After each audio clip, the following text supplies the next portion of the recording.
তো কাল আগের দিন তোমাদের ওই সিলেবাসটা সম্বন্ধে তোমাদের বলেছিলাম বায়োলজির। তো আজকে থেকে তোমাদের ফটোসিনথেসিস যে পার্টটা সেটা আজকে থেকে শুরু করব। তো যেটা থেকে শুরু করছি যে হচ্ছে প্রথমে তোমাদের স্বভোজী পুষ্টি এবং রাসায়নিক স্বভোজী পুষ্টি এটা সম্বন্ধে তোমাদেরকে ভালোভাবে জানতে হবে। যে সূর্য সমস্ত আগত আলোক রশ্মির থেকে জীবজগতের সমস্ত শক্তির উৎস হলো সূর্য।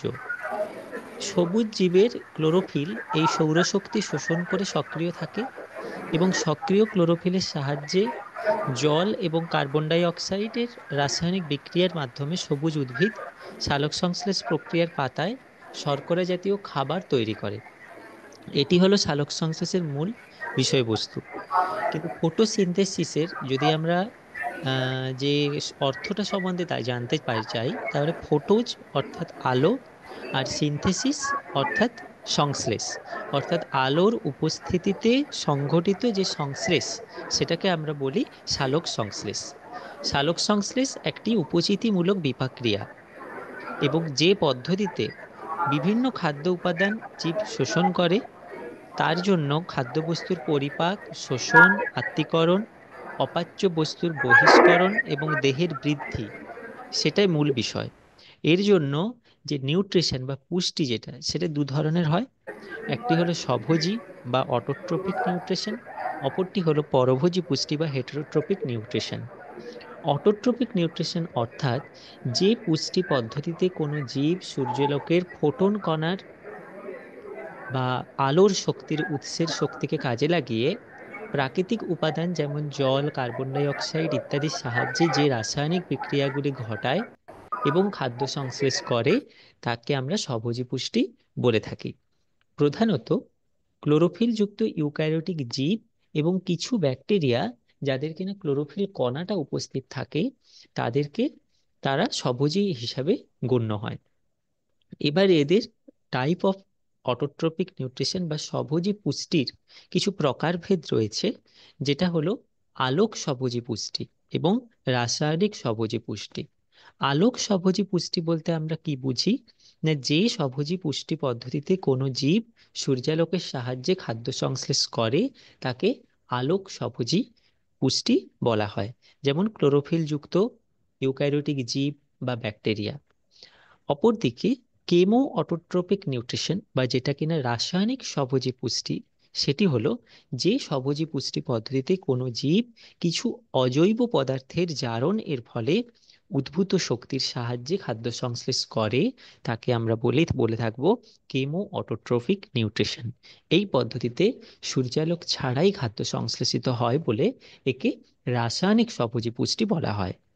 কিছু ক্লোরোফিল বিহীন ব্যাকটেরিয়া যেমন নাইট্রোসোমোনাস, বেজিয়েটোরা, নাইট্রোব্যাক্টার ইত্যাদি এই পদ্ধতির মাধ্যমে সালোকসংশ্লেষ প্রক্রিয়া সম্পন্ন করে।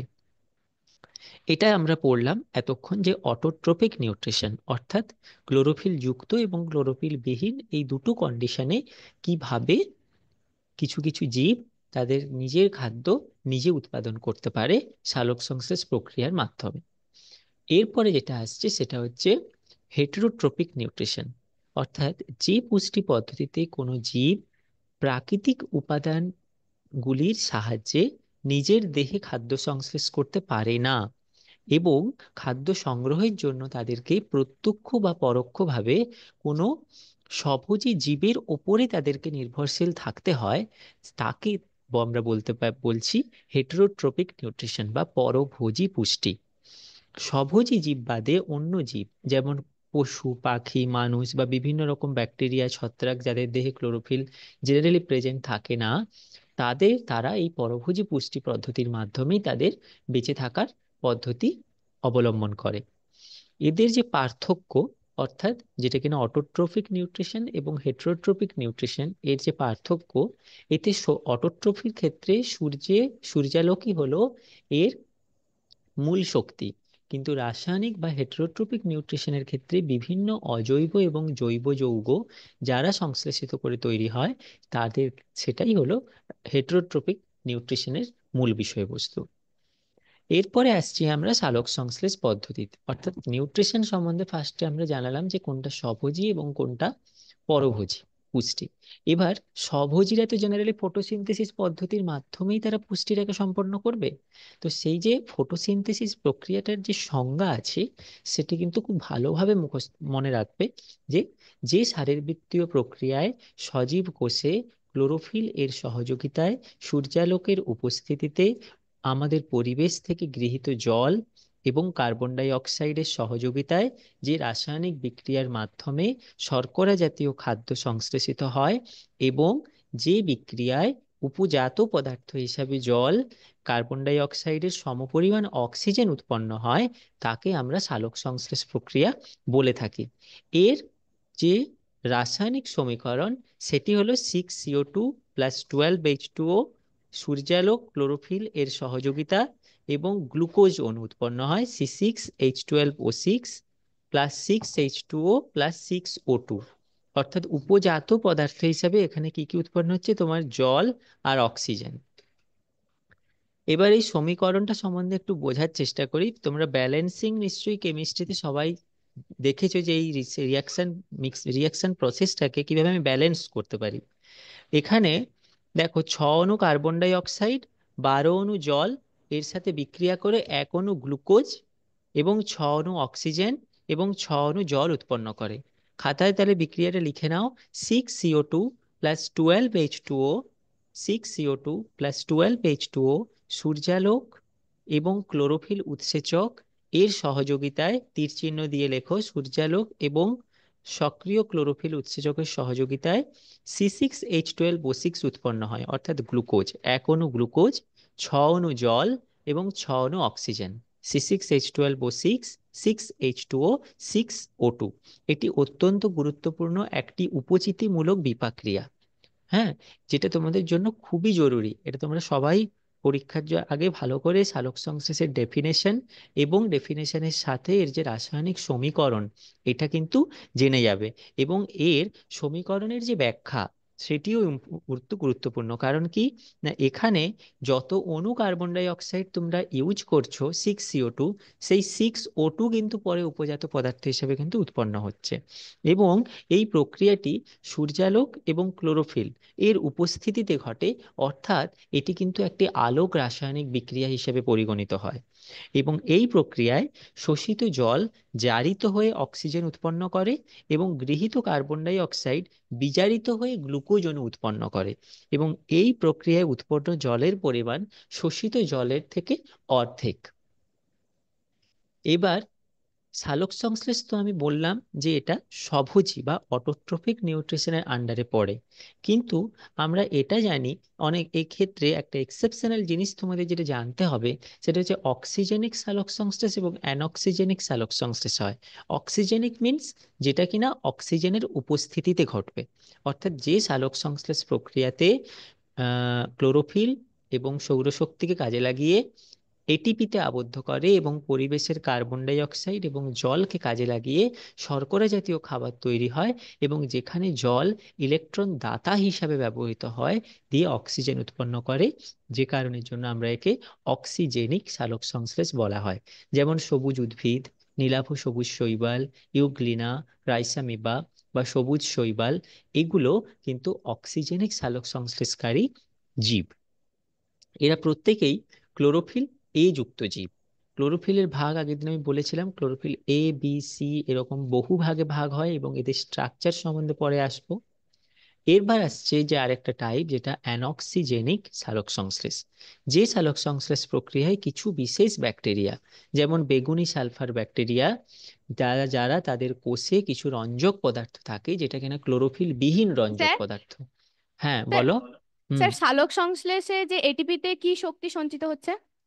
সালোক সংশ্লেষে গ্লুকোজ অণু হিসাবে শক্তিটা সঞ্চারিত হচ্ছে।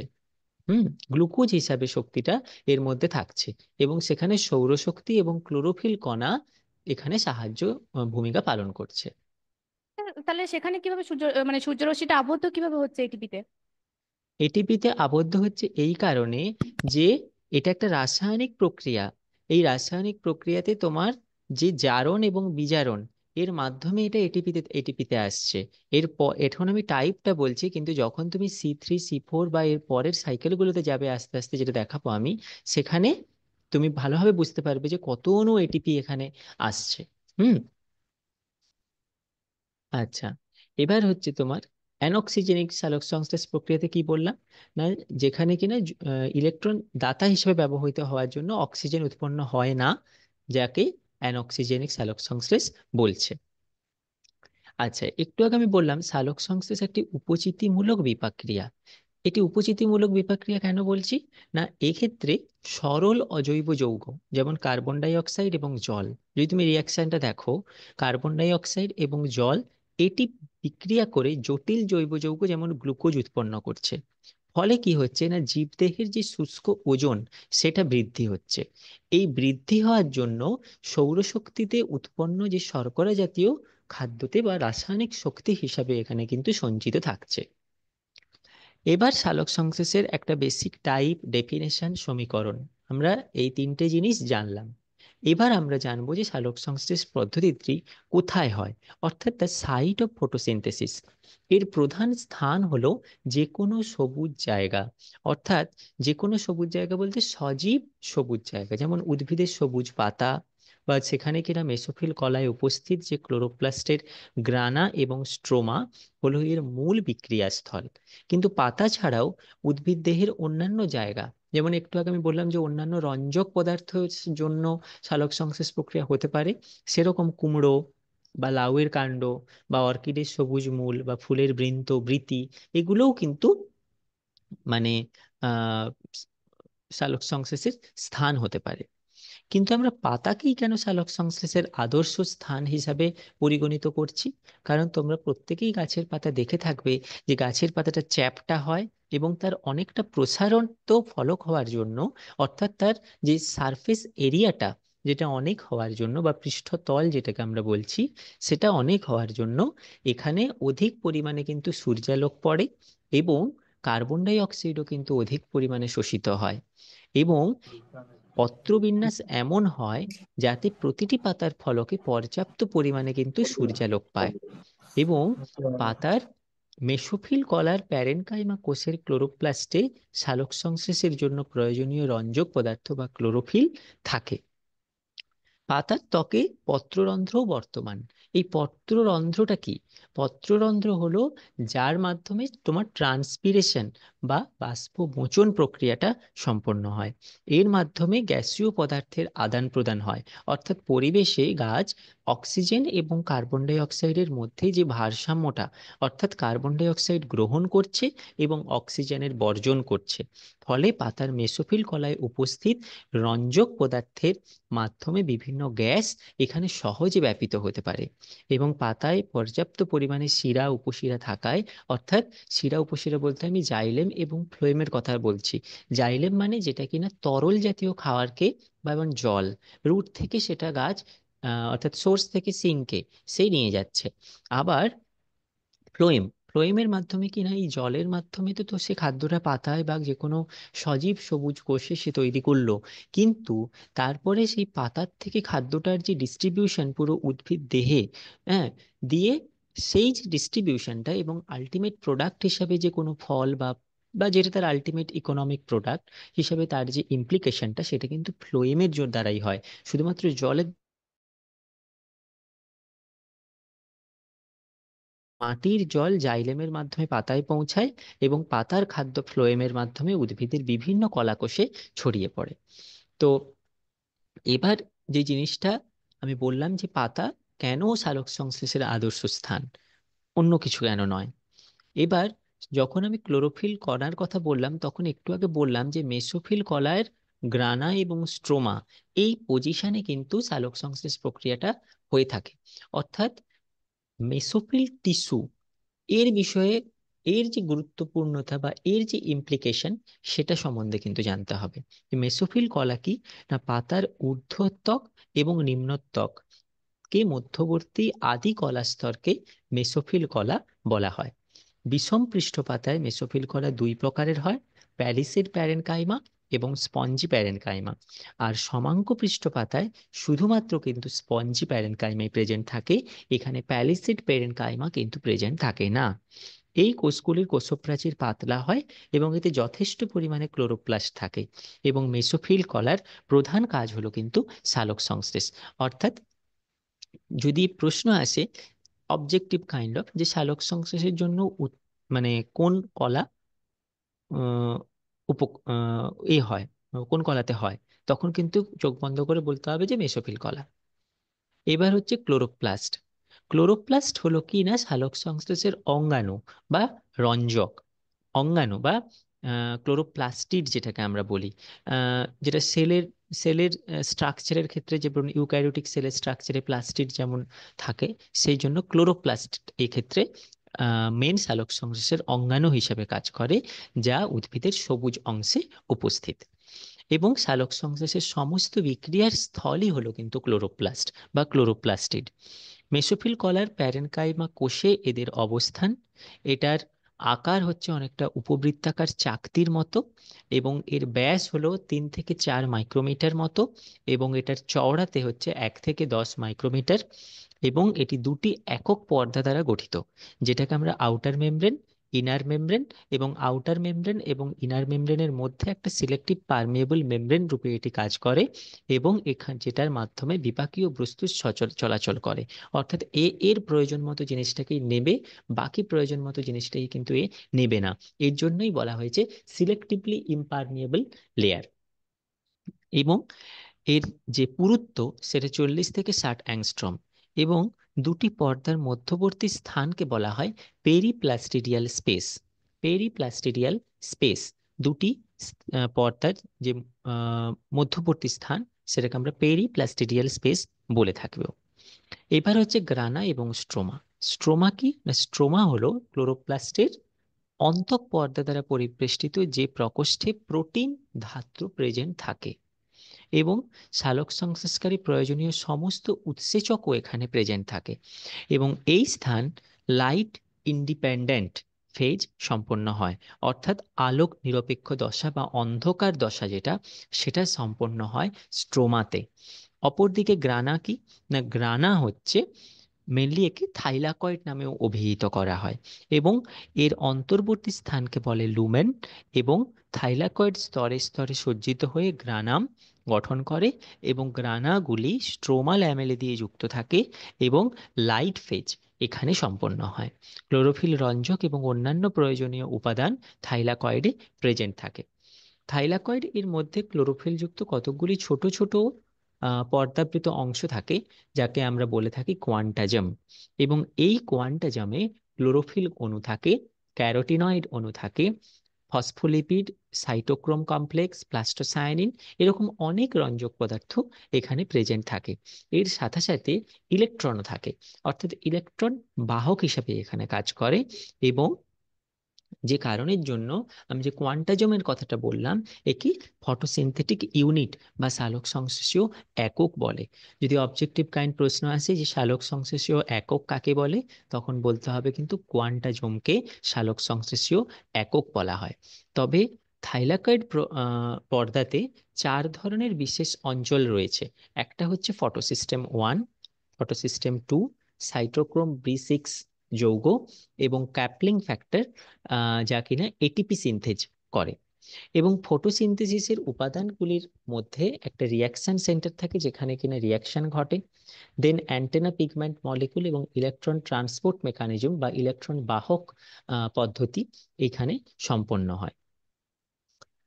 এবার গ্রানাতেই কেন আলোক দশা সম্পন্ন হয়, আর স্ট্রোমাতেই কেন অন্ধকার দশা সম্পন্ন হয়, এক্ষুনি আমি যেটা বললাম।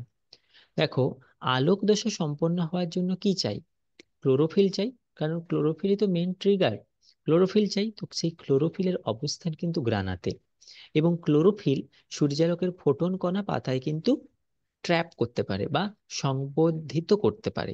এর ফলে এখানে ফটোফসফোরাইলেশন বা ফটোফসফোরাইলেশন পদ্ধতিটি সম্পন্ন হয়। এর ফলে যে এটিপি উৎপন্ন হয়, সেটি আলোক নিরপেক্ষ দশার কাজে লাগে। অর্থাৎ দুটো কিন্তু কোরিলেটেড, মানে একটা ছাড়া অপরটি কিন্তু সম্ভব নয়। এবার হচ্ছে না, স্ট্রোমাতে আলোক নিরপেক্ষ দশা সম্পন্ন হওয়ার কারণ কি? না, আলোক নিরপেক্ষ দশার যে প্রধান উপাদানগুলি সেগুলি কিন্তু স্ট্রোমাতে থাকে, এবং সালোক সংশ্লেষ প্রক্রিয়া অর্থাৎ গ্লাইকোলাইসিস এবং কেলভিন সাইকেলের মাধ্যমে যে গ্লুকোজ অণুর সংশ্লেষ ঘটে সেটি আলোক নিরপেক্ষ দশায় সম্পন্ন হয়। এবং প্রক্রিয়াগুলির জন্য যে সমস্ত উৎসেচক এবং সহ উৎসেচকগুলি প্রয়োজন সেগুলি সবই কিন্তু স্ট্রোমায় প্রেজেন্ট থাকে। হুম, এগুলি সবই কিন্তু স্ট্রোমায় প্রেজেন্ট থাকে। এবার হচ্ছে সালোক সংশ্লেষকারী জীব এবং তাদের অংশসমূহ বা ফটোসিনথেটিক অর্গানিজম এবং তাদের পার্ট সমূহ আমরা জানবো। শুধুমাত্র যে উদ্ভিদের পাতাই যে বা কোনো সবুজ অংশই যে সালোক সংশ্লেষের জন্য যে সক্ষম বা সমর্থ, তা কিন্তু নয়। দেখো, সমস্ত ক্লোরোফিল উদ্ভিদের মধ্যে যেমন শৈবাল, মস, ফার্ন বা বিভিন্ন রকম মনোকট, ডায়োকট যে রয়েছে, উদ্ভিদগুলি রয়েছে, অর্থাৎ ব্যক্তবীজী, গুপ্তবীজী যে উদ্ভিদগুলি রয়েছে, সেগুলি সবই কিন্তু উন্নত উদ্ভিদ সমূহের দেহে পাতা বিক্রিয়াস্থল হলেও কিছু কিছু উদ্ভিদের ক্ষেত্রে সালোক সংশ্লেষ কিন্তু অন্যান্য সবুজ অংশ যেমন মূল, যেমন পানি ফল বা গুলঞ্চের ক্ষেত্রে যে বায়বীয় মূল থাকে সেখানে কিন্তু সম্পন্ন হতে পারে। দেখো, অদ্ভুত জিনিস, জলের নিচে থাকে কিন্তু সূর্যালোক তাও সে ট্র্যাপ করতে পারছে। আবার উদ্ভিদ কাণ্ডের মধ্যে যেমন ক্যাকটাস, কচি কাণ্ডের কুমড়ো, লাউ, পুঁই, এদের কাণ্ড সবুজ হয়, সেখানে সম্পন্ন হতে পারে। এছাড়াও সালোক সংশ্লেষকারী এককোষী বেশ কিছু জীব রয়েছে, যেমন তোমাদের হচ্ছে ইউগ্লিনা, ক্রাইসোমিবা বা রোডোস্পাইরিলিয়াম, এগুলি। এবার ফটোসিনথেটিক পিগমেন্ট সম্বন্ধে জানার চেষ্টা করবো, যে ফটোসিনথেটিক পিগমেন্ট বলতে এবার কি বুঝছি। না, জীবকোষে অবস্থিত যে সমস্ত রঞ্জক পদার্থ সালোক সংশ্লেষের সময়ে সৌরশক্তি শোষণে এবং উদ্ভিদের বিভিন্ন অংশের বর্ণ নির্ধারণে ভূমিকা পালন করে, তাদেরকে আমরা সালোক সংশ্লেষকারী রঞ্জক বলে থাকি। এবং ক্লোরোপ্লাস্টের থাইলাকয়েডে এবং স্ট্রোমা ল্যামেলার পর্দায় এদের অবস্থান। এদের প্রকারভেদ হলো ক্লোরোফিল, ক্যারোটিনয়েড, ফাইকোবিলিন। রঞ্জকগুলির বিবরণ বিভিন্নভাবে আছে, যেমন ক্লোরোফিলের টাইপ আছে chlorophyll A, chlorophyll B, chlorophyll C, chlorophyll D. আবার ক্যারোটিনয়েডের মধ্যে জ্যান্থোফিল, ক্যারোটিন, ক্লোরোফিল ই এবং ব্যাকটেরিওফিল। আবার ফাইকোবিলিনও রয়েছে, এগুলো একটু হায়ার ব্যাপার, অত জানার দরকার নেই। মেনলি ক্লোরোফিল, ক্যারোটিনয়েড এবং ফাইকোবিলিন, এই তিনটি প্রকারভেদ রয়েছে। এর মধ্যে ক্লোরোফিলটা এবার আমি শুরু করব, যে ক্লোরোফিল ব্যাপারটাতে কি। না, এতক্ষণ অবধি যেটা যেটা বললাম সেখানের মধ্যে ইম্পর্টেন্ট, ক্লোরোফিলটা শুরু হওয়ার আগে বলছি, সেটার মধ্যে ইম্পর্টেন্ট জিনিস কিন্তু যেটা পড়ালাম সেটা হলো যে অটোট্রপিক নিউট্রিশন এবং হেটারোট্রপিক নিউট্রিশন, অর্থাৎ স্বভোজী পুষ্টি এবং পরভোজী পুষ্টি, এর মধ্যে এর পার্থক্য কি, ফটোসিনথেসিস বা সালোক সংশ্লেষের সংজ্ঞা কি, এর রাসায়নিক সমীকরণ কি, এই রাসায়নিক সমীকরণের ব্যাখ্যা কি, এবং পাতা কেন সালোক সংশ্লেষের আদর্শ স্থান, সালোক সংশ্লেষ কেন একটি উপজীতিমূলক বিপাক ক্রিয়া, এবং কিছু শর্ট প্রশ্ন যেমন মেসোফিল কলা টিকা হিসাবে আসতে পারে, ক্লোরোপ্লাস্ট টিকা হিসাবে আসতে পারে, গ্রানা, স্ট্রোমা, এগুলো ছোট ছোট টিকার আকারে প্রশ্ন কিন্তু আসতে পারে। এবং আরেকটা গুরুত্বপূর্ণ জিনিস যেটা বললাম, যে গ্রানাতে কেন আলোক দশা সম্পন্ন হয় এবং স্ট্রোমাতে কেন অন্ধকার দশা সম্পন্ন হয়, এই বিষয়টা সম্বন্ধে এতক্ষণ পর্যন্ত কিন্তু আলোচনা হয়েছে। এবার আমি ঢুকছি যে ক্লোরোফিল, যেটা কিনা মেন রঞ্জক পদার্থ বা পিগমেন্ট হিসেবে কাজ করে সালোক সংশ্লেষে, সেটা ইন ডিটেলসে। ক্লোরোফিল এতক্ষণ বললাম যে কোথায় অবস্থান করে, সবাই জানো ক্লোরোপ্লাস্টে অবস্থান করে। এবং ক্লোরোপ্লাস্ট সংজ্ঞাটা যদি বলি, ক্লোরোপ্লাস্টে অবস্থানকারী যে সবুজ রঙের রঞ্জক পদার্থ উদ্ভিদের সালোক সংশ্লেষ প্রক্রিয়াতে বিশেষ ভূমিকা পালন করে, তাকে আমরা বলবো ক্লোরোফিল। এবং ক্লোরোফিল থাইলাকয়েড এবং স্ট্রোমা ল্যামেলাতে অবস্থিত। এর প্রকারভেদ কি, A, B, C, D, E. Chlorophyll A, chlorophyll B, chlorophyll C, chlorophyll D, chlorophyll E. এদের মধ্যে উন্নত উদ্ভিদে ক্লোরোফিল এ এবং ক্লোরোফিল বি উপস্থিত থাকে। মূলত আমাদের ক্লোরোফিল এ এবং ক্লোরোফিল বি এটা সম্বন্ধেই কিন্তু জানতে হবে। আর ব্যাকটেরিয়াতে দুই ধরনের রঞ্জক দেখা যায়, যেমন ব্যাকটেরিওফিল এবং ব্যাকটেরিও ভিরিডিন।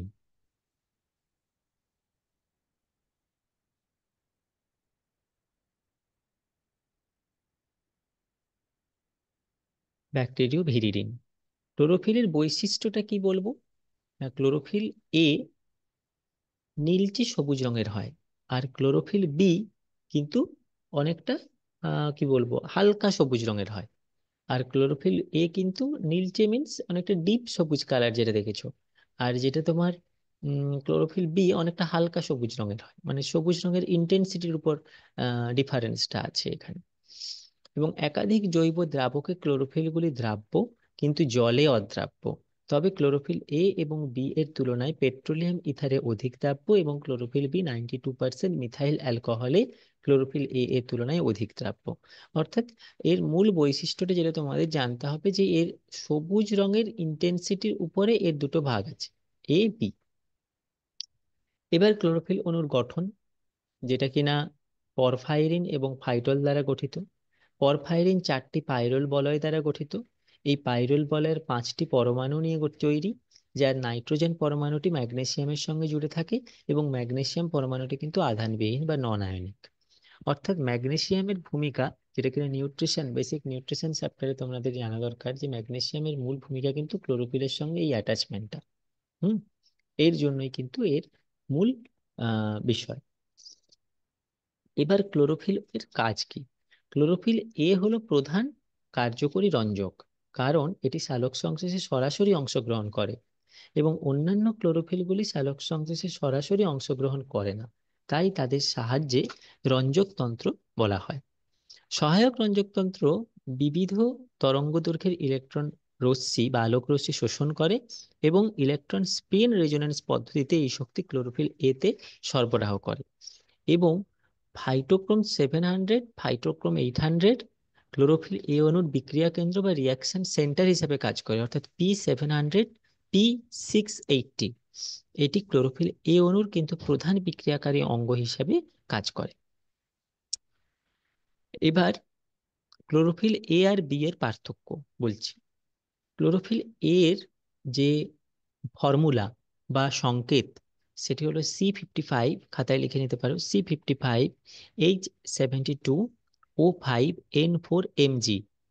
আর ক্লোরোফিল বি এর যে সংকেত, সেটি হলো C55H70O6N4Mg। এই ডিফারেন্সটা কোথায় লাগছে? ডিফারেন্সটা থাকছে কিন্তু হাইড্রোজেন আর অক্সিজেনে। ক্লোরোফিল এ তে হাইড্রোজেনের থাকছে 72 আর O5, ক্লোরোফিল বির কিন্তু থাকছে হাইড্রোজেন 70 আর O6। এবং ক্লোরোফিল এ মিথাইল গ্রুপ যুক্ত, আর ক্লোরোফিল বি কিন্তু অ্যালডিহাইড গ্রুপ যুক্ত। ক্লোরোফিল এ মিথাইল গ্রুপ যুক্ত, ক্লোরোফিল বি অ্যালডিহাইড গ্রুপ যুক্ত। এবং এদের বর্ণ, ক্লোরোফিল এ একটু আগেই বলেছি একদম ডার্ক গ্রিন কালার, অর্থাৎ একদম ডিপ সবুজ, যেটা নীলচে সবুজ রং বলে। আর ক্লোরোফিল বি কিন্তু অনেকটা হালকা সবুজ রঙের কালার, এবং অতি লাল বর্ণালীতে এটি বেশি সক্রিয়। আর ক্লোরোফিল বি কিন্তু বেগুনি নীল বর্ণালীতে বেশি সক্রিয়। আর ক্লোরোফিল এ হচ্ছে স্বাধীনভাবে সালোক সংশ্লেষ করতে পারে, আর ক্লোরোফিল বি হচ্ছে আলোক রশ্মি শোষণ করে ক্লোরোফিল এ তে পাঠায়, এবং ক্লোরোফিল এ এর অনুপস্থিতিতে সালোক সংশ্লেষ কিন্তু হবে না। অর্থাৎ ক্লোরোফিল এ এর ভাগ A B C D E এই 5 রকমের থাকলেও ক্লোরোফিল এর ভূমিকাটা যে কতটা গুরুত্বপূর্ণ সেটা তোমরা এখন বুঝলে, যে ক্লোরোফিল এ কিন্তু আলোক রশ্মিটাকে শোষণ করতে পারে, এবং ক্লোরোফিল বি আলোক রশ্মিটাকে শোষণ করলেও সে কিন্তু নিজে করতে পারবে না, সে কিন্তু তাকে কিন্তু ক্লোরোফিল এ তে পাঠাতে হবে। এবং ক্লোরোফিল এ তে পাঠালে তবেই সেখান থেকে কিন্তু সে মানে যে ফটোসিনথেটিক রিয়াকশনটা, সেটাকে কিন্তু সে তখন কমপ্লিট করতে পারবে বা পরিপূর্ণ করতে পারবে। এদের অবস্থান, ক্লোরোফিল এ কি না ব্যাকটেরিয়া বাদে সকল সালোক সংশ্লেষকারী উদ্ভিদ, এবং উদ্ভিদ কি জেনারেলি ইউক্যারিওট, ইউক্যারিওট। আর ক্লোরোফিল বি হলো উন্নত উদ্ভিদে পাওয়া গেলেও সায়ানোফাইসিস এবং রোডোফাইস শ্রেণীর শৈবালে কিন্তু থাকে না। হ্যাঁ, এতে কিন্তু থাকে না। অর্থাৎ ক্লোরোফিল এ এবং বি, এটা বোঝা গেল। একটা গুরুত্বপূর্ণ ইনফরমেশন দিয়ে রাখি, যে তোমার ক্লোরোসিস, ক্লোরোসিস হলো কিনা ক্লোরোফিলের অভাবে, অর্থাৎ ক্লোরোফিল সংশ্লেষ না হলে পাতা হলদে বর্ণ ধারণ করে। এটি এক উদ্ভিদের একটি রোগ হিসাবেও পরিণত হয়, যেটাকে আমরা ক্লোরোসিস বলছি। ক্লোরোসিস জেনারেলি উদ্ভিদে ম্যাঙ্গানিজ, তামা, লোহা এবং ম্যাগনেসিয়াম এদের অভাবে কিন্তু সম্পন্ন হয়। এবং এটি তোমাদের এতে বললাম।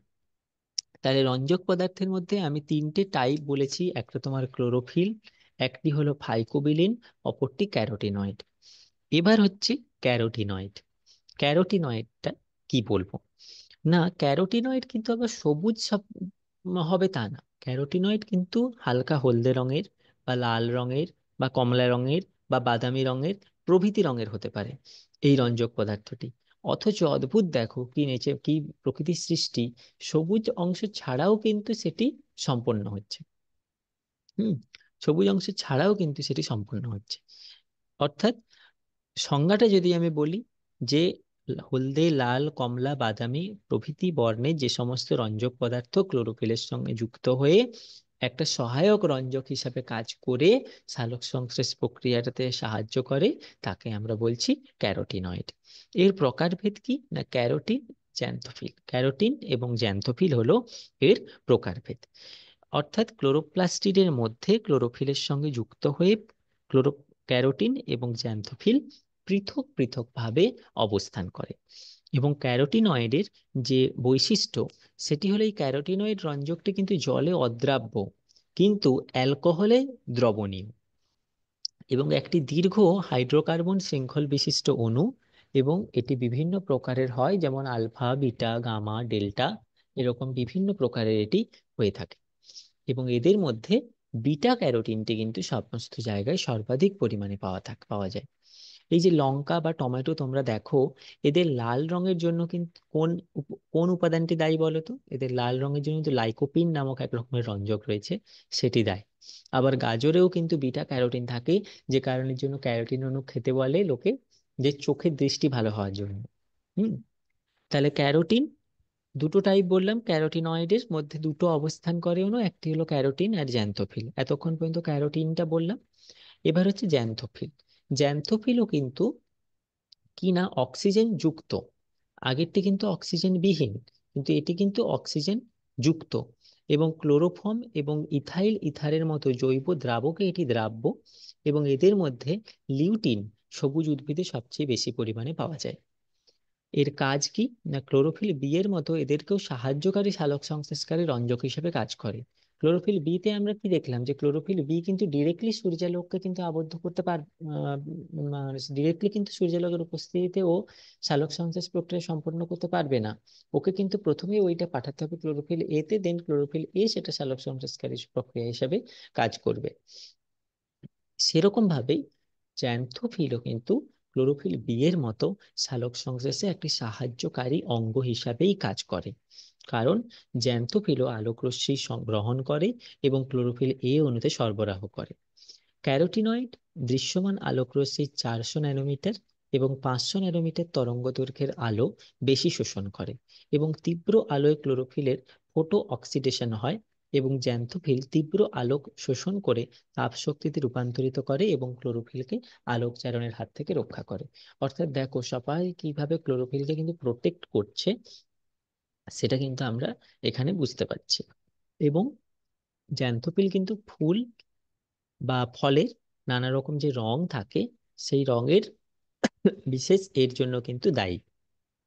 এবং তোমার বিটা ক্যারোটিন ভিটামিন এ এর উৎস হিসেবে কাজ করে অপরদিকে।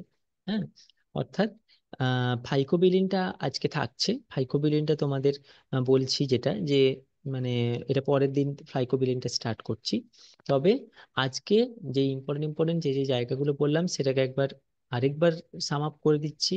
যে অটোট্রপিক বা স্বভোজী পুষ্টি এবং পরভোজী পুষ্টির ডিফারেন্স বা পার্থক্য, সালোক সংশ্লেষের সংজ্ঞা এবং রাসায়নিক সমীকরণ, সালোক সংশ্লেষকে কেন উপস্থিতিমূলক বিপাক্রিয়া হিসেবে বলা হয় সেটি, পাতা কেন সালোক সংশ্লেষের আদর্শকারী স্থান, মেসোফিল কলায় এবং ক্লোরো হিসাবে টিকা, ক্লোরোপ্লাস্টের গঠন, গ্রানা এবং স্ট্রোমার যে গুরুত্ব, এবং গ্রানাতে কেন আলোক দশা, স্ট্রোমাতে কেন অন্ধকার দশা সম্পন্ন হয় সেটি, এবং সালোক সংশ্লেষকারী জীবসমূহ, ক্লোরোফিল এবং ক্যারোটিনয়েড সম্বন্ধে এতক্ষণ জানলাম। এবার হচ্ছে ফাইকোবিলিন। ফাইকোবিলিনও কিন্তু একটি ক্লোরোফিলের মতোই গুরুত্বপূর্ণ রঞ্জক, যেটি নীলাভ সবুজ শৈবালে উপস্থিত থাকে, এবং এটি একটি প্রোটিনযুক্ত রঞ্জক কণা যেটি কিনা সালোক সংশ্লেষকে পরোক্ষভাবে সাহায্য করে। তাই একে আমরা ফাইকোবিলিন বলে। হুম। এটির প্রকারভেদ হলো ফাইকোসায়ানিন এবং অ্যালোফাইকোসায়ানিন এবং ফাইকোএরিথ্রিন। এটিও থাইলাকয়েড পর্দার সঙ্গে ফাইকোবিলিজম দানার মতো জলে দ্রাব্য কিন্তু রঞ্জক উপাদান থাকে বলে একে ধারণ করা হয়। আর এর কাজ হলো উদ্ভিদের বিভিন্ন বর্ণ অভিযোজনে এটি সাহায্য করে, এবং সালোক সংশ্লেষকে সাহায্যকারী অংশ হিসেবে কাজ করে, এবং অ্যান্টেনা অণু হিসেবে কাজ করে সালোক সংশ্লেষ বা আলোক রশ্মিকে ধরার জন্য এটি অ্যান্টেনা হিসেবে কাজ করে। তো এটি বললাম। এবার হচ্ছে তোমার আজকে তাহলে এটুকুই।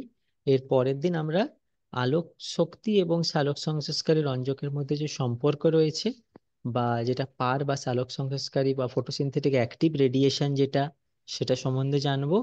আর হচ্ছে এগুলো সম্বন্ধে ধীরে ধীরে ধীরে ধীরে জানবো। তো আজকে এটুকুই। ঠিক আছে, বুঝতে পারলে তো যেটা বললাম? হ্যাঁ স্যার। হুম। ঠিক আছে, এর পরের ক্লাসের জন্য তোমরা এ করো। ঠিক আছে।